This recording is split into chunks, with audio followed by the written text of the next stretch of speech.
Hi guys, today we're going to take a look at Nimmersatt Dragon's main floor. A lot of people call it different things. Some people call it level -7, some people call it level 0, some people call it the lower level.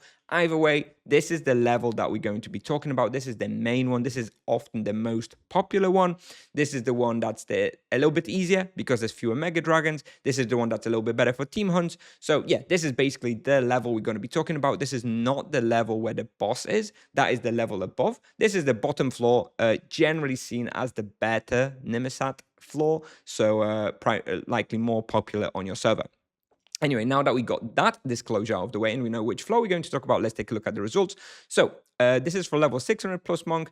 I find I can do about 8.4 kk raw experience in this spot, give or take, with an expected loot of about 1.2 kk per hour. However, when it comes to the loot, what I want to say is this is when I was using ultimate spirit potions here. As you can see in here, I was using about 1000 ultimate spirit potions. However, now at level 670, I've actually switched and I'm using strong health potions coupled with Exuric Gran as my sustain.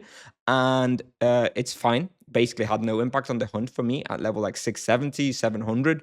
But the supplies dropped down by a lot from like 500k per hour of supplies. I'm using like 20k. So the profit is actually more like 1.7, 1.8 kk per hour once you are able to switch to the strong health potions. If you like level 700 or so, I recommend you check it out. Very, very good. Much more profitable. You save a ton on supplies.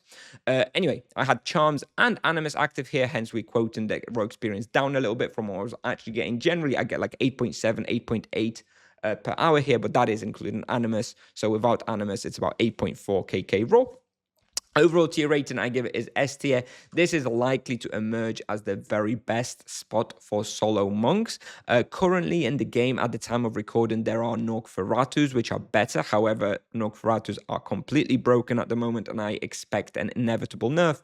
Once those are nerfed, I expect Nimmersatt to again be the top tier best respawn. However, that remains to be seen, and it's just conjecture, so we can't exactly know that. Nevertheless, even including Nosferatus, this is still an S tier respawn. Very, very good. Difficulty-wise, I give it an 8 out of 10. This place is a little easier than the floor above. So the boss floor, which I have another video for, is a little harder because it has more Mega Dragons, and Mega Dragons are the dangerous ones. Those are the ones that deal most damage.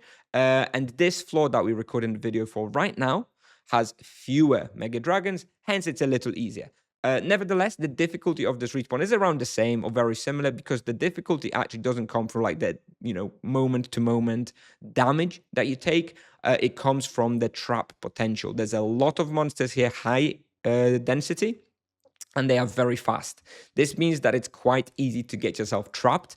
And if you get yourself trapped in an 8 box with like another 8 monsters outside of the box and you're not prepared for it, you're in trouble. You're likely going to die. So this is where the difficulty of this respawn comes from. If you're very good and you're just kiting, not getting yourself trapped, it's actually not so hard, in my opinion. So just watch out for the intensity and the trap potential. Once you've got that figured out and you're not getting yourself trapped, really shouldn't be too bad, in my opinion. For the bestiary, it'll take about 4 hours for Dragonless and War Dragons and about 12 hours for Mega Dragon. Like I already mentioned, the floor above has a higher density of Mega Dragons, so if you care about bestiary of Mega Dragons, then you should be going to the floor above, which is the boss floor, or like -6. Moving on, requirements level 600 plus, you will need to have fully completed the 20 years a cook quest without having to kill the boss necessarily at the very end, but you will need to have access to it. And this place can be effectively hunted by basically everybody. It's not so commonly hunted by knights. It's possible, but I haven't seen many knights hunt here. However, monks hunt here solo a lot, paladins hunt here solo a lot, mages hunt here solo a lot, duos hunt here quite a lot as well, and full team hunt also very, very popular in this respawn. This is probably the best team hunting spot alongside Nosferatus for like a level 4, 5, 6, 700 party. So very, very good.